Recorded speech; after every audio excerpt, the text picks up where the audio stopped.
আজকে আমি ইলেকট্রিক চুলায় রান্না করব অনেক কিছু, সেই সাথে কিছু প্রশ্নের উত্তর দেব। ইলেকট্রিক চুলা নিয়ে যাদের অনেক দ্বিধাদ্বন্দ্ব কিংবা অনেক জানার ইচ্ছা থাকে তারা প্রায় কিন্তু আমাকে আপনারা কমেন্টস করেন। তো তাদের প্রশ্নের উত্তরগুলো কিছু কিছু দেওয়ার চেষ্টা করব। সেই সাথে এখন করে নিচ্ছি খুবই মজার একটা খাবার, যারা পছন্দ করেন। এটা হচ্ছে চ্যাপা শুটকি দিয়ে, এটা একদম ঝাল ঝাল করে পেস্ট করে নিলাম ব্লান্ডার করে। এখন এটাকে আমি বাগার দিচ্ছি, যে একটু তেলের উপরে বাগার দিব। আর এভাবে আমি আসলে কখনো করিনি, আজকেই ফার্স্ট করতেছি। তো ইলেকট্রিক চুলে অনেকে বলেন রান্না দেরি হয়, কিন্তু আমি তেমনটা মনে করি না। আর দেখুন এই শুটকিটা খাবো আমার এই বেলকুনির লেবু দিয়ে, কেমন হবে দেখুন। আর ভীষণ সেন্ট, এটা কিন্তু কাগজি লেবু।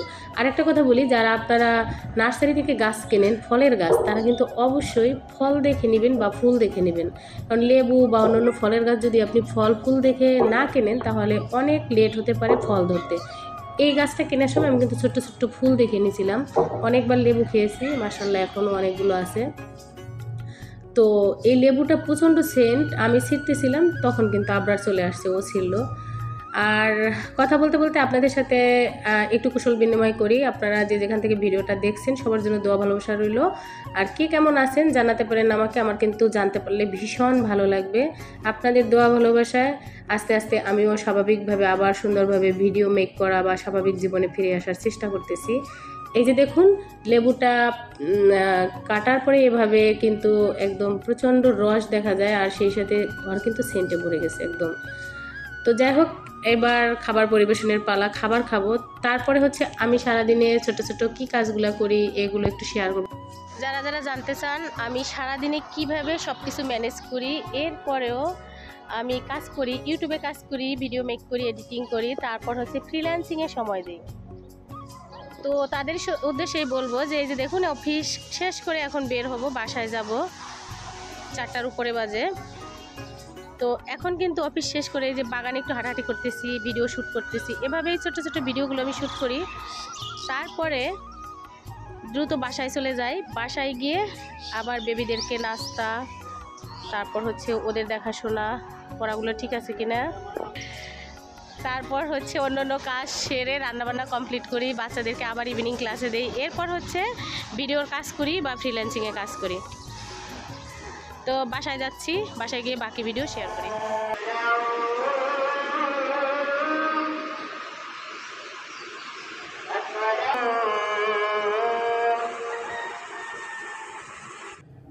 তো আপনারা আজান দেখে বুঝতেই পারছেন, আর রাতের অন্ধকার দেখে যে এটা রাতের কোনো আজান ছিল, এটা ফজরের আজান ছিল। ফজরের টাইমে ঘুম থেকেও উঠে গেছি বললে ভুল হবে, একটু মিথ্যা কথা বলা হবে। আসলে আমি এখনও ঘুমাইনি, ঠিক আছে। মাঝে মাঝে এরকম হয়, কাজের ধান্দায় ঘুম কোথায় চলে যায়, তখন আর ঘুমাতে ভালো লাগে না। নিজের কাছে মনে হয় সারাক্ষণ সময় নষ্ট করতেছি।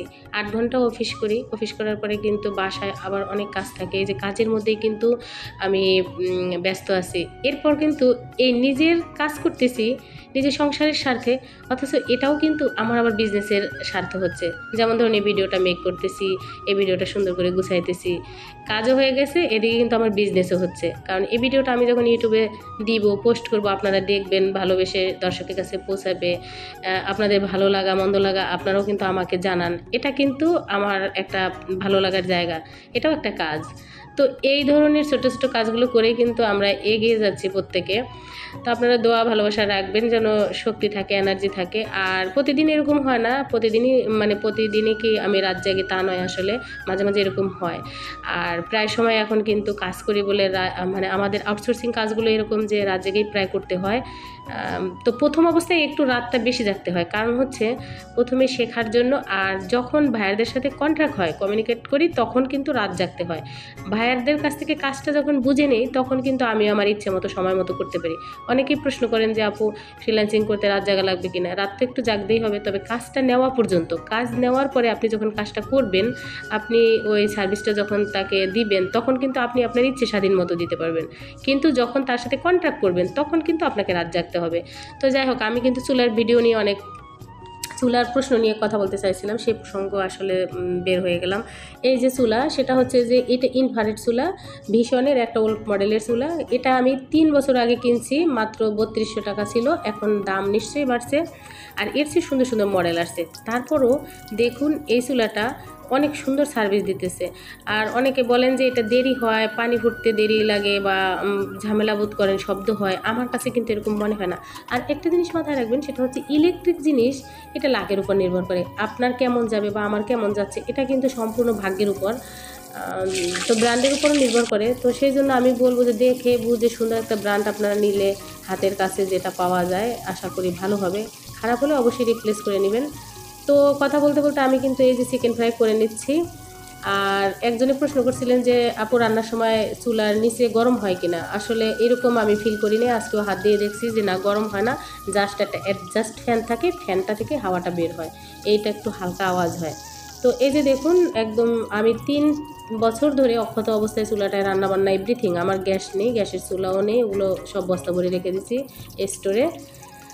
তো যাই হোক, অনেক ভালোবাসার আপুরা ভাইয়ারা খুবই আগ্রহ করে কমেন্টস করেন অনেক রাতে। গতকাল রাতেও আমি ভোর 4টায় যেহেতু সজাগ ছিলাম, 3:30 4টায় আমি রিপ্লাই করছি, কমেন্টস রিপ্লাই করার চেষ্টা করি। আর যাদের কমেন্টস সাথে সাথে রিপ্লাই করতে পারি না, আন্তরিকভাবে দুঃখিত। আপনারা কেউ মন খারাপ করবেন না, কোনো না কোনো সময় আমি এগুলো চেক করে আসলে রিপ্লাই করে দেব। তো যাই হোক, সবাই অনেক বেশি ভালো থাকবেন। আপনাদের ভালোবাসা দোয়ার জন্য কিন্তু আমি এত দূর আসতে পেরেছি। এই যে দেখুন, কথা বলতে বলতে চিকেন ফ্রাই হয়েছে। আর এটা সকালে কেন করলাম আপনাদের প্রশ্ন, তাই না? যেহেতু ভোর রাত ছিল, এখন কিন্তু 6টা বাজে। এটা এই জন্য করছি, আমার বেবি মানে আবরার, ও হচ্ছে টিফিনে চিকেন নিতে পছন্দ করে বা একটা ভালো খাবার নিতে পছন্দ করে। এটা মনে হয় যারা আপনারা যাদের ঘরে ছোট্ট বেবি থাকে, স্কুলে যায়, তাদের ইমোশনগুলো আপনারা প্রত্যেকে জানেন যে সবসময় তো দেওয়া যায় না, কিছু ভালো মন্দ মিলিয়ে মাঝে মাঝে দিতে হয় আর কি। এই জন্য এই সকালেই করা। তো সকালে নাস্তা সব রেডি করে টেবিলে রাখলাম, যার যার মতো খেয়ে এক এক দিকে আমরা বেরিয়ে পড়বো, কেউই ঘরে থাকবো না। তো পরিশেষে বলবো যে আমরা সারাদিন এত কাজ করার পরেও আসলে কীভাবে টিকে থাকি। হ্যাঁ, এখানে পুষ্টিকর কিছু খাবার দাবার খেতে হবে, পাশাপাশি ভালোভাবে ভালো মন মানসিকতায় থাকতে হয়, হাসি খুশি থাকতে হয়। তো এভাবে বেঁচে আছি আমরা। আমাদের আসলে একটা এনভায়রনমেন্ট, আমাদের এখানে নিজেদের মতন করে আমরা স্ট্রাগল করতেছি, যেটা দেখা গেছে যে একটু বেঁচে থাকার জন্য। আর প্রতিনিয়ত ফাইট করতে হয় নিজের উন্নতির জন্য, নিজের ভালো থাকার জন্য, ভালো কিছু করার জন্য। তো কষ্ট না করলে কোনো কিছুই আসবে না। প্রথম হয়তো বা আমাকে 8-10 ঘন্টা খাটতে হবে আমার এই কাজের জন্য। তারপরে এইটা আস্তে আস্তে টাইমটা কমে 2-3 ঘন্টায় চলে আসবে, তখন কিন্তু স্মার্ট জব হয়ে যাবে। তো আশা করছি সবাই বুঝতে পারছেন। সবাই ভালো থাকবেন, সুস্থ থাকবেন। আল্লাহ হাফেজ।